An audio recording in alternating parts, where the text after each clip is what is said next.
Bonjour à tous et bienvenue à la toute première conférence du Stream International donnée par Dr. Zeni Modjo, ici présent.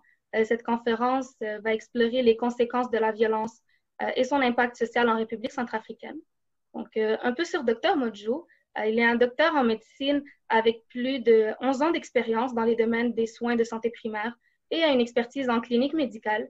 Il possède un master de spécialisation en médecine transfusionnelle de l'Université de Liège en Belgique.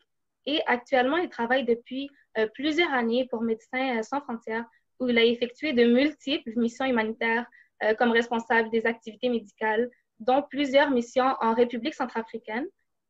Juste un petit rappel, si vous avez quelconque question pour Dr. Modjo, il est possible pour vous de les mettre dans les chats à tout moment pendant la conférence. Par contre, Dr. Modjo y répondra à la toute fin de sa présentation. À la fin, nous aurons également une courte session interactive de questions où certains d'entre vous auront la possibilité de poser des questions ou faire des commentaires à voix haute directement à Dr. Modjo. Et pour ce faire, vous devriez juste mettre dans le chat que vous aimeriez avoir la parole. Et puis là, je vais nommer 2 ou 3 personnes qui pourront activer leur micro. Ces instructions seront aussi mises sur le chat si vous aimeriez les regarder. Donc, sans plus tarder, je cède la parole à Dr. Modjo. Bonjour à tous. Je tiens à remercier les organisateurs qui m'ont associé dans ces colloques sur la santé mondiale pour apporter mon expertise en tant qu'humanitaire par rapport à la violence qui sévit dans des pays occupés par des groupes armés. Comme vous savez, la présentation qui a été faite, je suis médecin, je travaille pour Médecins sans frontières Canada. Et donc, je vais parler aujourd'hui sur les conséquences de la violence et son impact social en République centrafricaine. Les objectifs seraient de pouvoir expliquer les impacts de ces violences sur les structures médicales, le patient, c'est-à-dire la population, et aussi les équipes médicales. Je vais particulièrement parler des équipes médicales MSF, parce que c'est là où nous essayons de travailler. Et nous allons discuter sur des règles internationales en rapport avec la médecine en situation de guerre. Et enfin, on va expliquer les déterminants sociaux de la santé dans des contextes de conflits. Vous savez, les déterminants sociaux de la santé, c'est ce que la pauvreté, les inégalités sociales, si les humains ne sont pas dans un environnement qui permet de pouvoir bien travailler, on ne va pas atteindre les objectifs escomptés. Il est important pour moi de pouvoir vous situer au fait où est la Centrafrique. C'est un pays qui est en Afrique centrale. Comme vous voyez dans la carte géographique, ici vous essayez de voir au nord il y a le Tchad, un peu à l'ouest comme ça il y a le Cameroun, aussi il y a la République démocratique du Congo. Et bien, comme je vous explique cette carte, c'est un pays qui est totalement morcelé. En fait, où est-ce qu'on est arrivé? Où est-ce que la situation a commencé? En fait, la prise du pouvoir en mars de Seleka, c'était une coalition composée principalement des groupes armés musulmans venus du nord. Donc, ils étaient venus ici au nord, à partir du Tchad, à partir de là où il est Batangafo, là. Ils sont partis du nord pour venir juste à Bangui. À Bangui, c'est la capitale. Donc, la coalition composée des Seleka, principalement des groupes armés musulmans venus du nord, ce qui a occasionné cet épisode de violence au niveau de la République centrafricaine. Aux exactions de membres de la Seleka, donc groupe armé musulman, ça s'est suivi des atrocités commises par le groupe anti-Balaka. Donc, c'est des termes que vous devez retenir. Il y a les Seleka, ces groupes armés coalition musulmane, et il y a le groupe anti-Balaka. Anti-Balaka, on les appelait les AB. Ce sont des milices dites d'autodéfense, majoritairement chrétiennes. Alors, ce qui s'est fait que ces groupes de Seleka qui sont venus des Tchad, ils sont venus du nord, vous voyez ici du nord vers Batangafo, l'objectif était de pouvoir renverser le président qui était en place, le président Bozizé. Alors maintenant, tout au long de leur parcours pour arriver du nord, donc ils ont quitté le Tchad, le nord, vers Bangui, la capitale, ils ont commis beaucoup d'exactions à la population. Maintenant, il y a un groupe des anti-Balaka qu'on appelle des chrétiens. C'est un groupe majoritairement chrétien. Ce sont des populations, des groupes qui se sont dit, bah, nous ne pouvons pas nous laisser. On va essayer un peu de se défendre. Il faut signaler qu'il y a des groupes religieux en Centrafrique. Au nord, il y a le musulman et au sud, il y a les chrétiens. Alors, les populations civiles ont été assimilées à l'une ou l'autre faction et persécutées par leur appartenance ethnique ou religieuse. Ces violences des masses font de nombreux morts et des blessés, et ça a entraîné des milliers de déplacés. Des milliers de Centrafricains ont essayé de fuir, ils ont fui les représailles vers le pays voisin, d'autres se sont réfugiés vers le Cameroun, d'autres ils sont réfugiés vers le Tchad. Sur cette carte géographique, vous essayez de voir les zones où les équipes des MSF interviennent. Donc, vous voyez ici à Batangafo, il y avait MSF Espagne. À Bossangoa, il y avait MSF France. À Carnot, il y avait MSF France. À Lindao, il y avait MSF Suisse. À Briand, il y avait MSF Hollande. Donc, c'est dans un pays qui est totalement morcelé où les équipes des MSF essayent d'exercer. Il y avait au moins 5 sections internationales des MSF qui essayaient un peu de pouvoir donner les soins à la population. Il faut se dire, dans cette carte, ça explique un pays qui est totalement morcelé, divisé. Donc, comme je disais, tout est parti lors du renversement du régime du président François Bozizé par la coalition Séléka en mars. Et c'est là où il y a eu le début des escalades de violence dans le pays. Alors, ce qui a fait qu'il y a eu l'intervention de la mission internationale de soutien au Centrafrique conduite par les Français, l'opération Sangaris. Évidemment, l'opération Sangaris est venue pour essayer de pouvoir empêcher cette escalade de violence. Mais en termes de résultats, ça n'a pas donné de bons résultats parce que c'était un pays tout entier qui était un peu au fait. Je dois signaler que déjà au départ, la Centrafrique, la population centrafricaine est largement dépendante de l'aide internationale pour sa survie. Et cette escalade de violence a des conséquences majeures sur la situation sanitaire du pays, qui était déjà, au départ, déjà faible. C'est un pays qui dépend totalement de l'aide des organismes internationaux. Ce qui fait que je dois signaler certains points que vous devez retenir en termes épidémiologiques. L'espérance de vie à la naissance dans ces contrées de population, c'est autour de 45 ans. Et donc, c'était une situation qui était déjà faible. La mortalité infantile, par exemple, pour les enfants, c'est vraiment très élevé. Et si on essaye de voir le taux de fréquentation des structures, bon nombre de Centrafricains, d'abord, ils ne viennent pas à l'hôpital directement lorsqu'ils sont malades. Ils font recours à la médecine traditionnelle. Et donc, ça, c'était aussi un des problèmes pour MSF. Il fallait d'abord persuader les différentes populations à venir auprès des structures sanitaires. Et ça posait exactement des problèmes. Donc, je dois revenir. Donc, tout est parti par le renversement du régime du président François Bozizé. Il y a eu l'intervention de la mission internationale de soutien sous la conduite de l'Union africaine. Après, il y a eu l'intervention française Sangaris. Et là aussi, ça n'a pas donné de bons résultats. La situation s'est explosée pratiquement à Bangui, toujours dans l'année 2013, ce qui a occasionné une exaction sur les communautés musulmanes. Vous vous rappelez, je vous ai expliqué ici au départ où est-ce que ça a commencé. Ça a commencé au nord ici, c'est-à-dire la coalition Séléka qui est majoritairement musulmane. Cette coalition a des affinités avec le Tchad. L'objectif était de pouvoir renverser le président qui était à Bangui, le président Bozizé. Et en renversant ce président, ils n'ont pas pu pouvoir prendre le contrôle de tout un pays. la population majoritairement chrétienne qui était à Bangui, ils se sont organisés dans un groupe d'autodéfense qu'on appelle Anti-Balaka. Et les deux factions, Seleka et Anti-Balaka, ils ont commis des exactions et des crimes contre l'humanité à la population. Et ça a occasionné l'exode massif d'une partie de la population vers le Tchad et le Cameroun, comme j'ai expliqué. Il y a eu des tentatives de cesser les faits, mais qui n'ont pas abouti. En 2016, il y a eu l'élection du président centrafricain Faustin Touadéra en mois de février.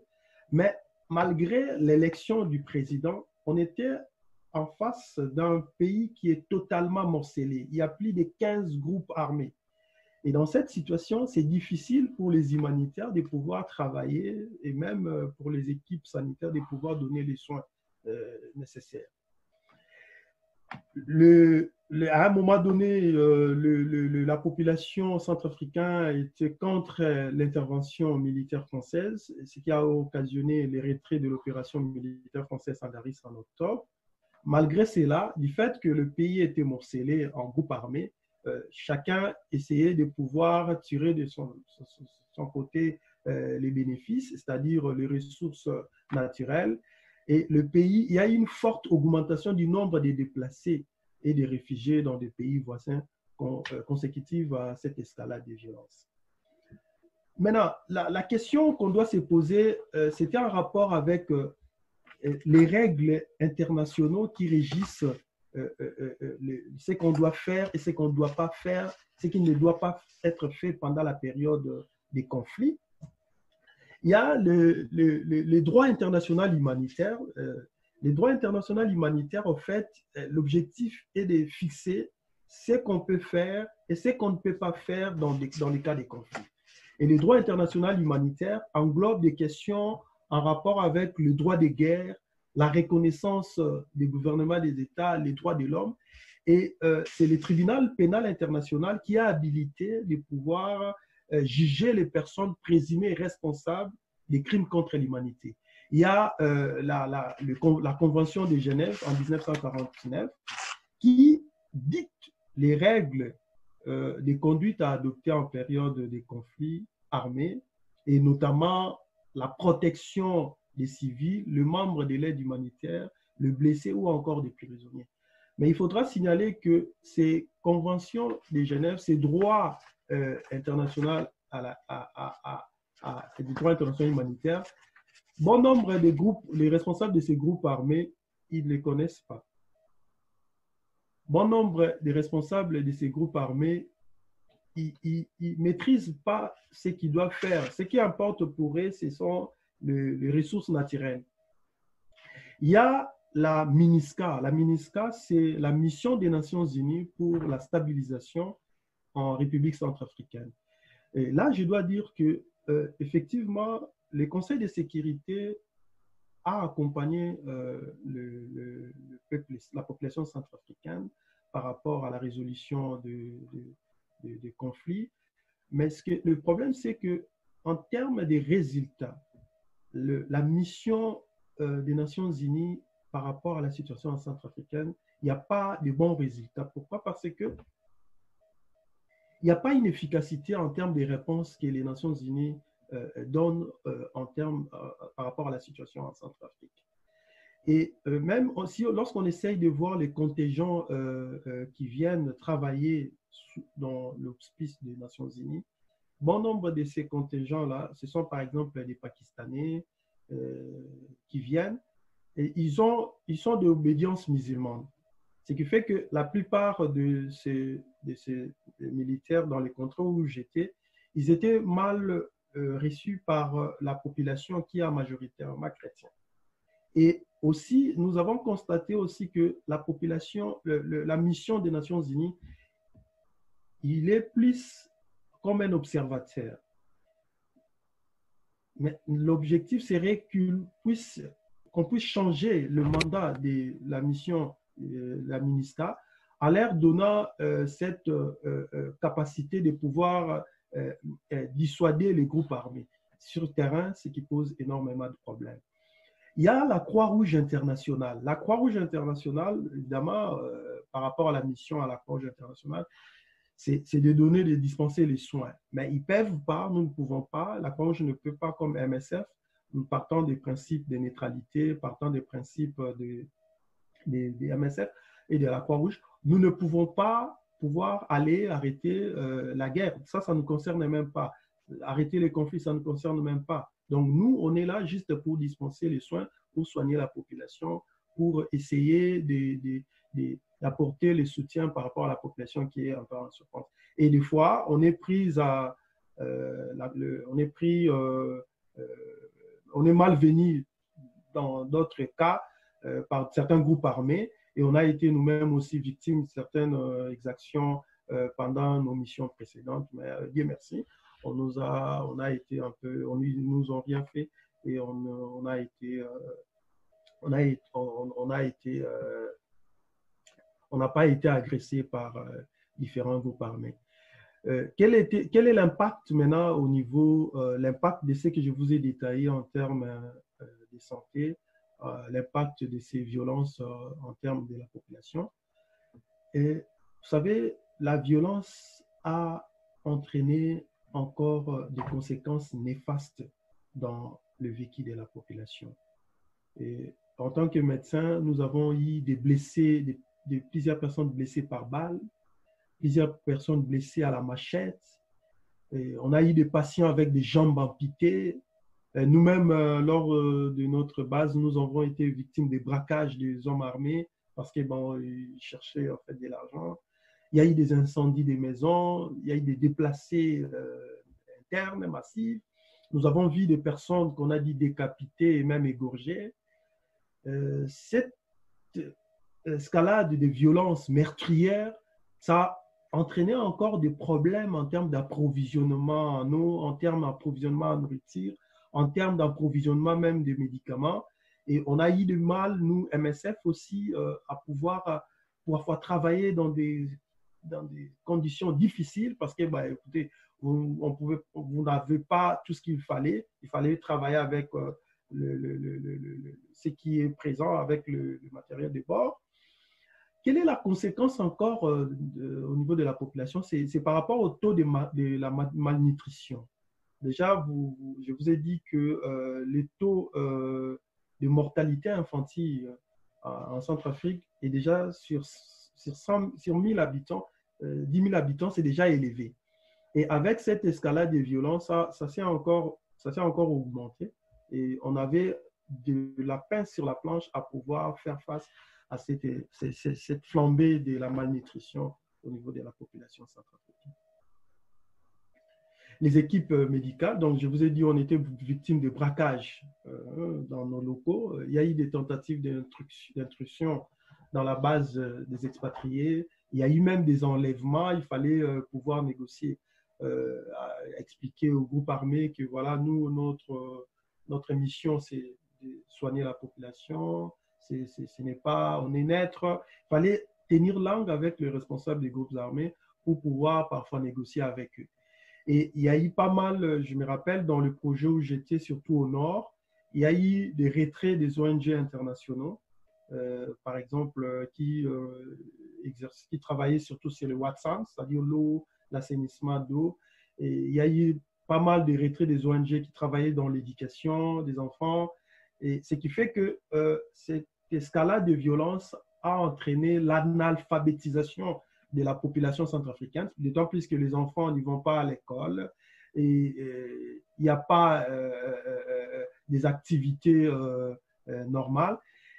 Ce qui fait que l'occupation de l'espace hospitalier était aussi... On avait des difficultés pour pouvoir travailler. Pourquoi? Parce que l'hôpital était comme un refuge sûr pour la population. Je me rappelle dans le projet où j'étais au nord, le projet Batangafo, l'hôpital était pratiquement au centre entre les deux factions. C'est-à-dire, de l'autre côté, il y avait les ex-Séléka, et de l'autre côté, les anti-Balaka. Donc, l'hôpital était pratiquement dans les centres. Et ce qui fait que beaucoup de personnes s'est réfugiées au sein de l'hôpital pour trouver refuge. Imaginez-vous, on a plus de 500 000 personnes qui se réfugient à l'hôpital, là où il y a des malades et qu'on doit dispenser les soins. Donc, c'était un peu difficile. Donc, je dois dire que cette escalade des violences, malgré la présence de la mission des Nations Unies, malgré la présence des ONG, malgré la présence de l'armée française, l'escalade des violences continue parce que le pays est totalement morcelé en pratiquement 15 groupes armés. Le gouvernement actuel, le président qui est élu, le président Faustin Touadéra, lui ne gère que la capitale Bangui et il ne maîtrise pas aussi les différentes des autres provinces. Alors, il y a eu quand même des tentatives de négociation avec, dans les cadres africains pour voir comment consolider la paix, comment trouver des voies et moyens pour empêcher cette escalade de violence. Ça n'a pas marché parce que pourquoi? Chaque belligérant dans la zone où il occupe, il exploite les ressources naturelles et donc ça lui fait source de revenus. Et donc, à chaque fois quand il y a eu des organisations, ils signent le document de stabilisation de la paix, mais par après, quand ils retournent dans leur bastion, ils changent. Donc, c'est quelque chose qui est récurrent, qui est devenu récurrent. À chaque fois, quand les Nations Unies essaient un peu de faire pression, les organismes internationaux essaient un peu de faire pression, les groupes armés viennent, ils signent les actes de cessation de paix avec le gouvernement central. Par après, quand ils retournent dans leur faction, ils changent de case. Donc, c'est toujours comme ça. Et c'est une situation qui empêche à ce que la République centrafricaine puisse vivre dans la quiétude. Et il faut signaler, comme j'ai dit au départ, que la population centrafricaine est dépendante de l'aide internationale en tout, que ce soit en approvisionnement des médicaments, que ce soit en survie, ils dépendent totalement des organismes internationaux. Ce qui fait que, par exemple, dans le cas de la santé, MSF, tous les 5 sections MSF étaient présents en République centrafricaine. Je vous mets la vidéo ici qui explique, au fait, cette situation d'escalade des violences, des affrontements qui a secoué la République centrafricaine. Cette situation constitue, en d'autres termes, un facteur propice à la propagation de l'infection à VIH, du fait de la promiscuité, du fait des conditions précaires de vie, des actes de violence perpétués contre les femmes et les enfants et de l'inaccessibilité aux soins de santé. Cette situation occasionne, si vous voulez, ou bien ça a un impact significatif sur la prévalence en termes de VIH. Là aussi, maintenant, déjà au départ, on a un problème d'approvisionnement en ce qui concerne les antirétroviraux, c'est-à-dire les personnes vivant avec le VIH, ils ne peuvent pas accéder aux médicaments parce qu'il y a la violence. D'autre part aussi, même si MSF donne des médicaments, mais c'est une population qui doit manger. Il se pose des problèmes, j'en avais eu au cours de mes missions. Je suis en train de soigner un patient qui a une infection à VIH, mais par après, l'alimentation ne suit pas. Écoutez, MSF, on a dit développer certains mécanismes, certaines stratégies pour essayer de soigner, essayer de venir en aide à ces populations, mais les besoins étant immenses, on était obligé de pouvoir voir ce qu'on peut faire. Donc, c'est vraiment difficile dans ces contextes-là. Comme je vous ai dit, un patient qui doit prendre un antirétroviraux et qui n'a pas l'alimentation, il va abandonner les traitements. Et quand il abandonne les traitements, les conséquences, ce sont des infections, des complications qui arrivent. Et ce qui fait que le nombre de patients avec infection à VIH a largement un peu augmenté dans ces contextes de guerre. La vidéo ici explique exactement le contexte, au fait, des patients vivant avec le VIH. Ça explique comment la violence influence les déterminants de la santé et joue un rôle très, très important. Voilà un peu la situation en Centrafrique.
Donc, cette vidéo vous explique que au moment où nous sommes en train de vous présenter, de vous faire part de ces présentations, le problème demeure toujours.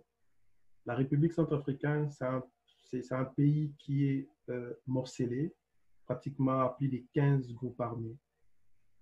Les opérations de maintien de la paix multidimensionnelle aujourd'hui ne servent pas seulement à maintenir la paix et la sécurité, mais aussi à faciliter le processus politique, protéger les civils, aider au désarmement, à la démobilisation et à la réintégration des ex-soldats. Je voulais dire, à restaurer l'état des droits. La mission des Nations Unies de stabilisation de la paix en République centrafricaine, le mandat qu'on a assigné à la MINUSCA doivent être réévalués. Parce que, au fait, nous observons une sorte de l'inaction au niveau du contingent des Nations Unies. Et on doit peut-être essayer de donner à la MINUSCA, à la mission des Nations Unies, un autre mandat. Et notre mandat serait de pouvoir mettre hors état de nuire les groupes armés et de pouvoir protéger la population. Lors de nos missions, nous avons observé que c'était une population qui était abandonnée à son triste sort, une population qui ne sait pas à quel sens s'est vouée.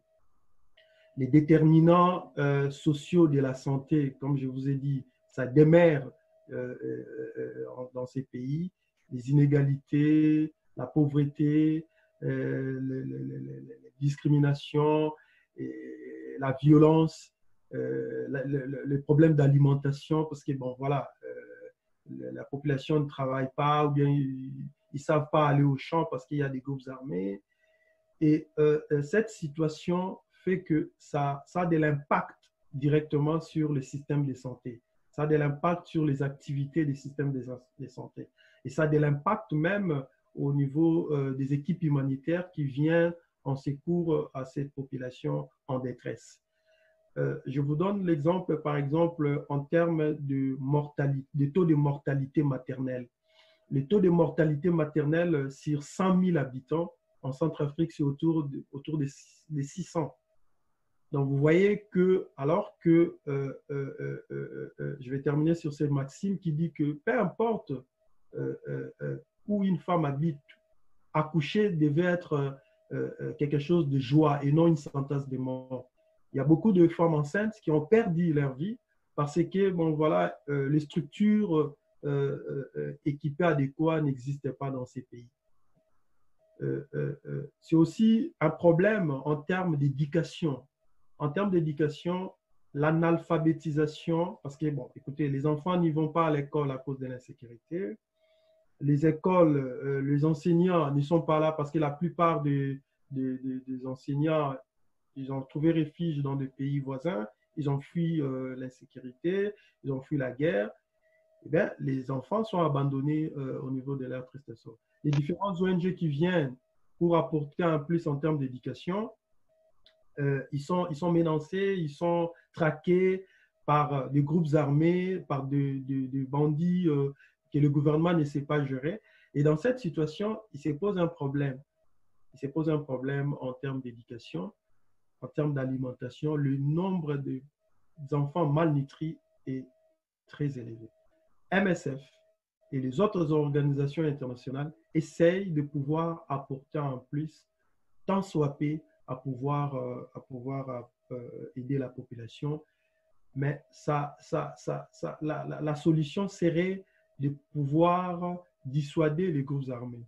Et la dissuasion des groupes armés passe par un mandat efficace de la mission des Nations Unies au niveau de la Centrafrique et évidemment d'une solution militaire, d'une solution de la sous-région au niveau des pays de la sous-région, je dis de la sous-région, c'est-à-dire au niveau de l'Union africaine. Les différents responsables, ils doivent intervenir par rapport à la situation en Centrafrique qui est encore précaire. Voilà un peu, en gros, je dis, je vous remercie. Je suis disponible à répondre à vos questions ou bien à éclairer votre lanterne. Merci.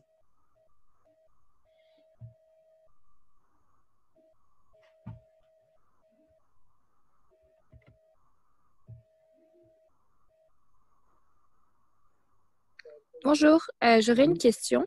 Oui. Mon nom est Isut, je suis étudiante en médecine à McGill à Montréal. Donc, vous avez bien comme, démontré comment la situation est assez chaotique pour vous, surtout en tant que professionnel de la santé, en tant que médecin. Et vous avez dit que vraiment la solution à tous ces problèmes, ce serait vraiment comme la désactivation de tous ces groupes armés qui régissent un peu en ce moment le pays. En tant que médecin, vous, qu'est-ce que, en plus de devoir soigner tous les patients, est-ce que vous avez le temps de pouvoir vous impliquer à la résolution de ce conflit? Comment est-ce que vous trouvez que votre position peut vous donner des outils pour comme peut-être faire avancer la situation? Bon, MSF, partant de notre principe, nous, on a un principe de la neutralité. La neutralité ne veut pas dire que ne rien faire, non. La mission de MSF est plus axée sur le soin de santé primaire à la population en conflit, à la population en détresse. Et nous, en tant que partenaires en Centrafrique, nous essayons de pouvoir apporter notre soutien en expliquant aux décideurs, en expliquant aux organismes internationaux, surtout la MINUSCA, la mission des Nations Unies en Centrafrique, parce que c'est lui qui est censé trouver des voies et moyens pour maintenir la paix, la stabilité dans ces pays. Nous essayons d'expliquer aux Nations Unies de réévaluer la mission qu'on a donnée à la MINUSCA, parce que nous observons l'inaction, si je peux le dire. Nous étions face à une population qui est sans protection. Le problème, c'est que les différents contingents qu'on apporte au niveau de la mission des Nations Unies, je te donne un exemple. Les Pakistanais, hein, l'exemple que je donne concrètement, ce que je vis personnellement là où j'étais dans le projet au Nord, le Pakistanais qui venait, c'était majoritairement musulmans. Ils viennent dans un pays où il y a deux factions. Il y a les musulmans et les chrétiens. Et donc, d'office, de l'autre côté des chrétiens, cette mission, cette contingent pakistanais est mal vu. Vous voyez? Et les Séléka, majoritairement musulmans, ils commettent parfois des exactions au niveau des anti-Balaka, majoritairement chrétiens. Okay. La MINUSCA ne sait pas quoi faire.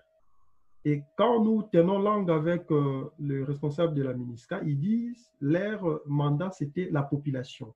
Mais ils ne savent pas maintenant protéger cette population parce que le pays a pratiquement beaucoup de groupes armés. Le pays a des groupes qui gèrent parfois en clandestinité. Et c'est difficile pour la mission des Nations Unies dans ces contextes-là de pouvoir trouver des solutions.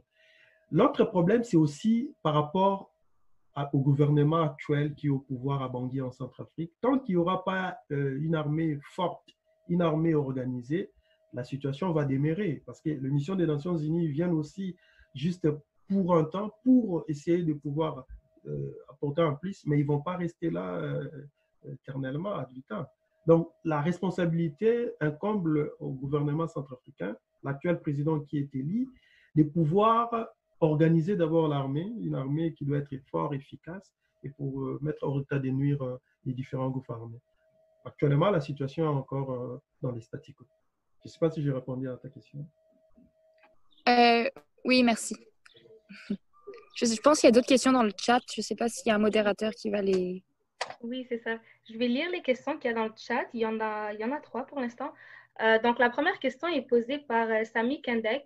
C'est est-ce qu'on peut dire que l'aide de la communauté internationale est bien utilisée en République centrafricaine? Ben, oui, je dirais je dirais pas non. L'aide internationale, la mission des Nations Unies apporte en plus. Les différents organismes internationaux humanitaires, ils apportent en plus. Le problème, il y a les difficultés sont innombrables. Et les humanitaires ne peuvent pas trouver des solutions idoines aux problèmes de la Centrafrique. La responsabilité incombe aux Centrafricains eux-mêmes à pouvoir trouver des solutions. Mais c'est ça, les différentes tentatives que les organismes humanitaires avec les Nations Unies, avec l'appui de l'Union africaine ont entrepris, ça aboutit à la signature d'un accord. Mais à chaque fois, quand ils signent l'accord, les différents responsables militaires, quand ils retournent dans leur bastion, ils changent. Et on revient toujours à la même case. Donc, c'est ça le problème. Et pendant ces temps, moi, je suis axé plus à la population. En tant qu'humanitaire, mon intérêt en tant que médecin, c'est plus ce que la population vive par rapport à cet épisode d'insécurité. Pendant ces temps, les systèmes de santé, pendant ces temps, les activités de santé sont abandonnées. Vous voyez, dans un contexte d'insécurité, il y aura l'inaccessibilité de la population aux structures sanitaires, il y aura manque d'approvisionnement des médicaments dans des hôpitaux, il y aura manque de professionnels qualifiés, compétents au niveau des soins de santé. Imaginez-vous un pays comme la Centrafrique, il y a juste une seule université, l'université des banquiers. Et parfois, MSF, en voulant recruter des personnels locaux, on a du mal à pouvoir travailler parce qu'on n'a pas de personnels qualifiés qui proviennent des universités. Et aussi, un autre problème, c'est la corruption qui prend domicile dans ces pays, dans un contexte de la Centrafrique. C'est difficile, je peux dire, à 100% que l'aide humanitaire octroyée est réellement utilisée. OK, merci. Donc, la prochaine question, elle y ressemble un peu. C'est à vous de voir si vous voulez rajouter quelque chose.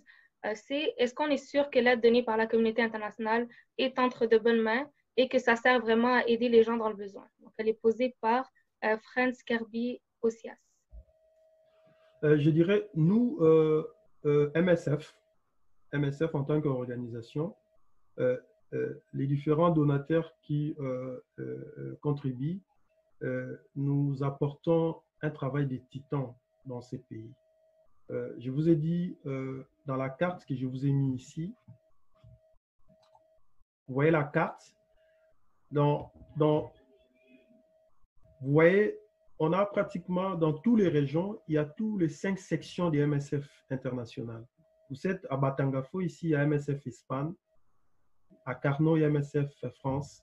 Tous les 5 sections des MSF, ils sont là, avec une base logistique en termes d'approvisionnement sûr.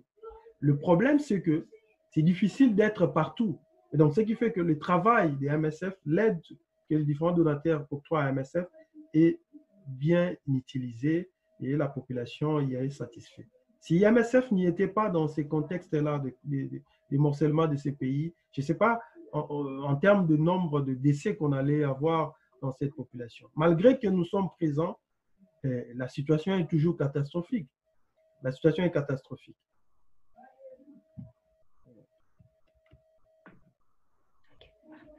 La prochaine question est posée par Richardo Émile.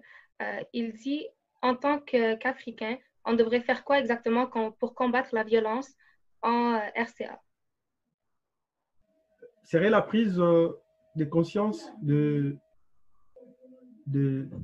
Centrafricains eux-mêmes, en se disant que je ne peux pas ôter la vie de l'autre, en se disant que la vie humaine est sacrée, en se disant que voilà, même si je tue quelqu'un pour avoir le bénéfice, demain, moi, on va me tuer aussi de la même façon. Donc, il faudra une prise de conscience collective de la communauté africaine et surtout centrafricaine à pouvoir se dire que la violence en tant que telle ne va pas résoudre le problème. Mais c'est aussi en se mettant autour d'une table, autour d'un dialogue centrafricain, de pouvoir discuter, échanger, et de pouvoir mettre à l'écart les intérêts égoïstes pour privilégier l'intérêt de la population. population ou l'intérêt communautaire. Et cet langage est surtout envoyé auprès des responsables, les chefs religieux, les chefs des partis politiques, les différents responsables au niveau du gouvernement, à pouvoir mettre l'intérêt de la nation au-dessus que les intérêts personnels.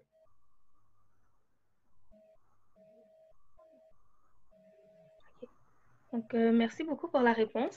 La prochaine question est posée par Alexander Valerio. Il demande, est-ce que les cliniques de la MSF situées en zone dangereuse comptent sur la protection militaire afin de continuer leur opération en sécurité? Ben, MSF, nous avons une politique. Lorsque nous arrivons dans un territoire occupé, que ce soit par les rebelles, que ce soit par le membre du gouvernement, nous tenons d'abord langue avec les différents responsables. Nous leur expliquons nos principes. C'est la neutralité, l'indépendance. Nous sommes neutres. Nous, ce qui nous intéresse, c'est le venir en aide à la population en détresse, la population meurtrie.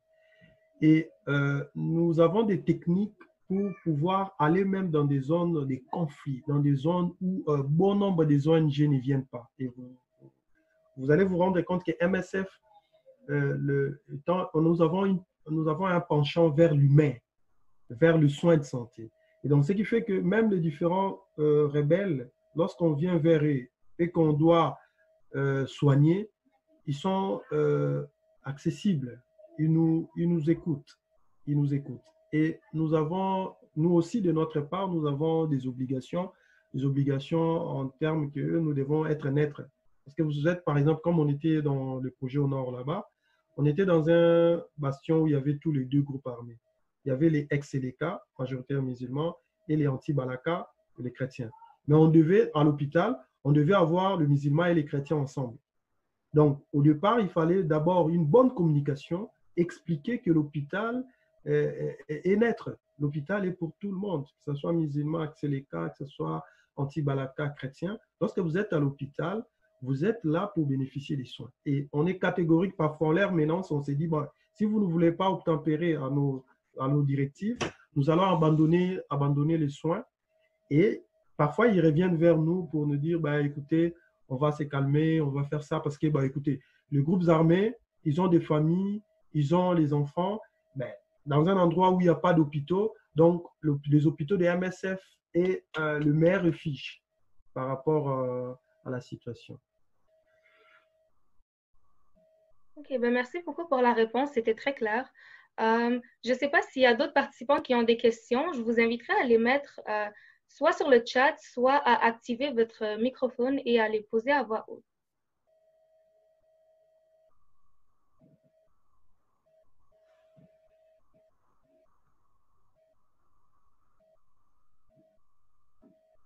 Donc, je pense qu'il n'y a pas de questions. Je ne sais pas si vous, Dr. Modjo, vous aimeriez rajouter des informations. Il vous reste environ 6 minutes, 5 minutes pour la fin de la conférence.